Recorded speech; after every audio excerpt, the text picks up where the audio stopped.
Hello, everyone, and welcome back to Mr. English Channel, where learning English is easy and fun. I'm Emily. And I'm Paul. It's so good to be here with all of you today. Emily, how are you doing? I'm doing great, Paul. Thanks for asking.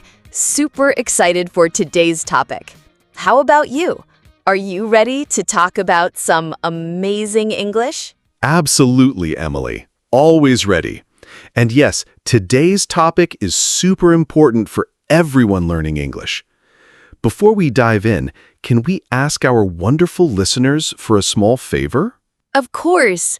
Please, everyone, if you enjoy our podcasts and find them helpful, make sure to subscribe to Mr. English Channel. It really helps us a lot. Yes, and don't forget to hit that like button. Give us a big thumbs up if you're ready to unlock your English. And please, share this episode with your friends who are also learning English. The more, the merrier. Exactly. Sharing is caring. Now, for today's episode, we're going to talk about something fundamental: mastering daily use sentences. This is key, isn't it, Paul? It really is, Emily. Daily use sentences are the backbone of everyday conversation. They are the phrases we use without thinking every single day. Things like, "How are you?" or "Excuse me." Yes, it's not just about knowing individual words, but how those words fit together to make sense in real-life situations. So often, learners focus on vocabulary lists, but then they can't put the words into a natural sentence. That's a common struggle. They might know hello and good, but not hello, how are you as a complete unit. It's like having all the bricks, but not knowing how to build the wall. So, why are daily use sentences so important? Paul, what do you think is the biggest benefit of mastering them? Well, for me, the biggest benefit is confidence. When you know these sentences, you feel more comfortable speaking. You don't have to translate every word in your head. It just flows. Yes, that's so true. It builds fluency. You sound more natural, and you can participate in conversations much more easily. Imagine trying to order food without knowing common phrases like, "Can I have?" or "I'd like." It would be very difficult. You'd be pointing at things. And it's not just about simple exchanges. It's also about understanding. When someone asks you, "How's it going?" you immediately know they are asking about your day, not about how something is moving. Exactly. These sentences are like little pre-packaged units of meaning, and they cover so many everyday situations, from greetings to asking for help. So, Emily, what are some of the common struggles or mistakes you see people make when trying to learn these daily sentences? Good question, Paul. One common mistake is trying to translate directly from their native language. English often has different sentence structures or common expressions that don't translate word for word. Yes. For example, in some languages, you might say, "I have hunger," instead of "I am hungry." If you translate directly, you might sound a little bit different. Yes, a little bit. Another one is memorizing lists without context. You can have a list of 100 sentences, but if you don't know when or how to use them, they aren't very useful. That's a big one. It's like learning to drive by just reading the car's manual. You need to actually drive the car. And also, I think some people worry too much about perfection. They want to say everything perfectly from the start. Oh, absolutely. They get stuck trying to form the perfect sentence and then don't say anything at all. But daily sentences are about communication, not perfection. A small mistake is totally fine as long as you are understood. Precisely. And some learners might also struggle with pronunciation or intonation. The same sentence can sound very different depending on how you say it. You're welcome can be warm or sarcastic. That's true. It adds another layer. But with daily use sentences, you learn the whole package, the words, the grammar, and often the common way it's spoken. So, how can our listeners overcome these struggles and really master daily use sentences? Emily, what's your first tip? My first big tip is immersion. Surround yourself with English as much as possible. Listen to podcasts like ours, watch movies or TV shows in English, listen to English music. The more you hear these sentences, the more natural they become. Yes, immersion is fantastic. Even if you don't understand every word, your brain starts to pick up on patterns and common phrases. You start to feel how the language works. Exactly. And related to that, my next tip is repetition. Hear a sentence you like? Repeat it. Say it out loud. Repeat it many, many times. Don't be shy. Repetition is so powerful. It helps ingrain the sentence in your memory and makes it easier to recall when you need it, like practicing a song. And connected to that, I suggest mimicry. Try to imitate native speakers. Pay attention to their rhythm, their speed, their intonation. Ooh, mimicry is amazing. It helps with pronunciation and naturalness. You're not just saying the words, you're saying them like a native speaker would. It's like acting out the sentences. Yes, exactly. And another practical tip is to keep a language journal. When you hear a new daily use sentence that you like or find useful, write it down. Write down the sentence and maybe a small note about when or how you can use it. A language journal is a brilliant idea. It makes the learning active. You're not just passively listening. And then for memorization, flashcards are super helpful.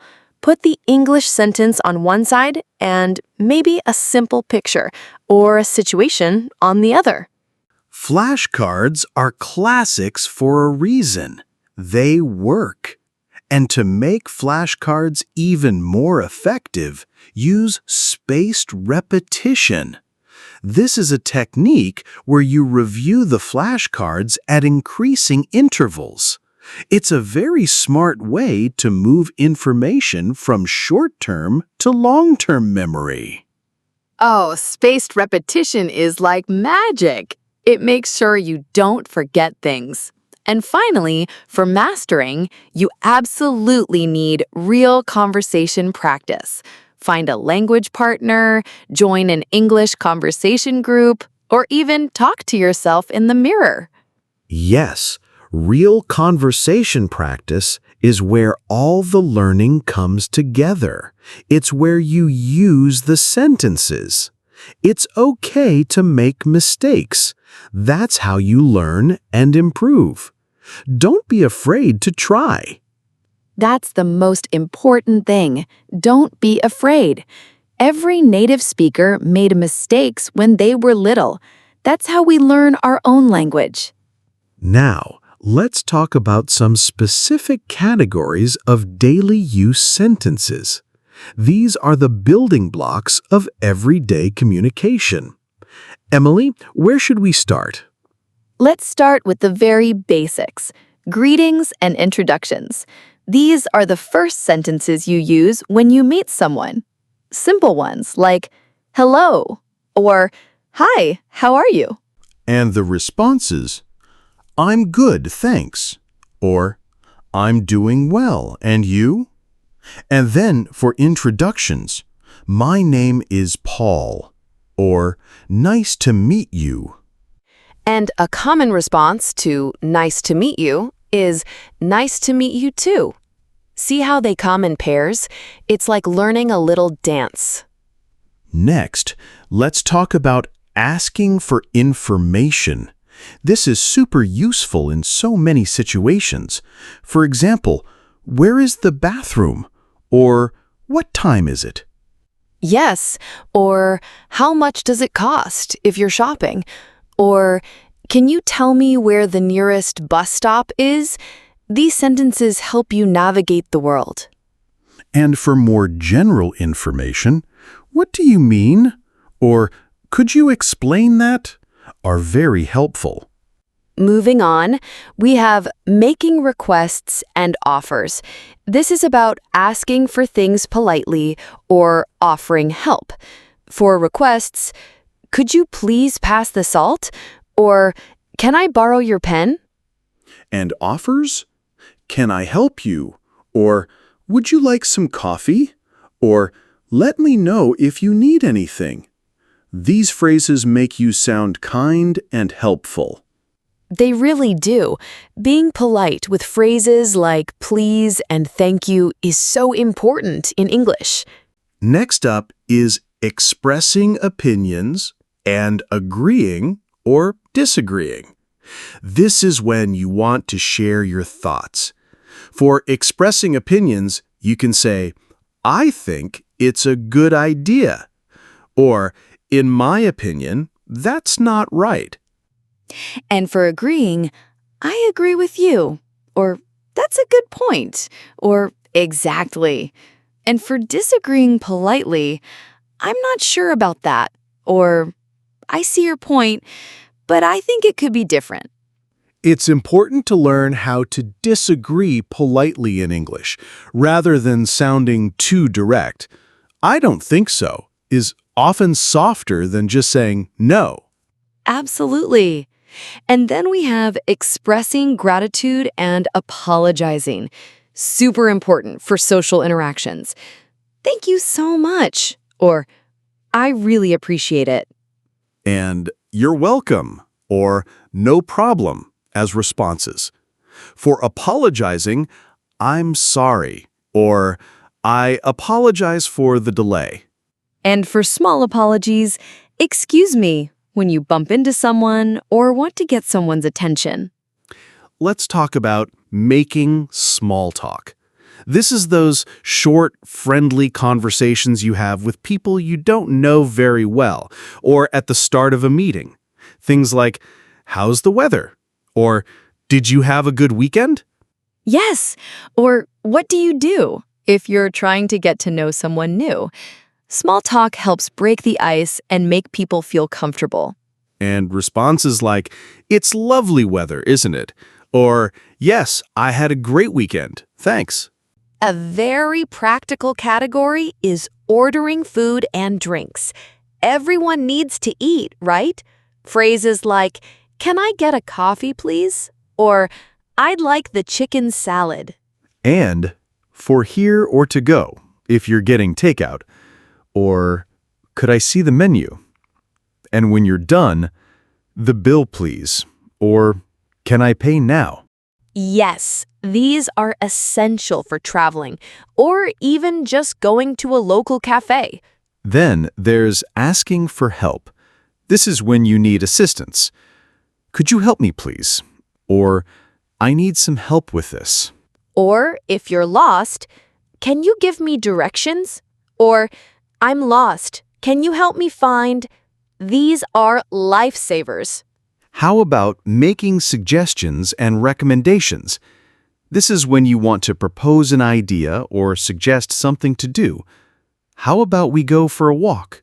Or maybe we could try that new restaurant. Yes. Or, I recommend the pasta here. It's delicious. Or, you should visit the museum. It's very interesting. Next, a very specific and useful one. checking into a hotel. If you travel, these are essential. I have a reservation under the name, or do you have any rooms available? And what time is checkout? Or is breakfast included? These make your stay much smoother. And finally, a serious but important category, dealing with emergencies. Hopefully, you won't need these, but it's good to know them. Help is the most basic. Or call the police. Yes, and I need a doctor. Or is there a hospital nearby? Knowing these can be very important in a difficult situation. Stay calm and try to use these phrases. Wow, Paul, we covered so many useful categories and sentences today. I hope our listeners are feeling inspired. I really hope so too, Emily. Remember, mastering daily use sentences is a journey, not a race. Start small, practice consistently, and don't be afraid to use what you learn. Yes, every little bit of practice helps. Try to use one new sentence every day, or try to notice one new sentence every day when you're listening to English. Exactly. The more you use them, the more natural they become. And soon, you'll be speaking English with much more ease and confidence. That's the goal. So, to all our amazing listeners, thank you so much for joining us today on Mr. English Channel. Yes, thank you for listening. And please, if you enjoyed this episode and found it helpful, remember to subscribe to our channel. And give us a big thumbs up by hitting that like button. It helps us reach more people who want to learn English. And we'd love to hear from you. Please leave a comment below and tell us, what is your favorite daily use sentence in English? Or what sentence do you find most useful? Yes, let us know in the comments. We love reading your feedback. Your suggestions help us make better podcasts for you. So, until next time, keep practicing, keep learning, and keep smiling. See you next time, everyone. Bye. Bye-bye.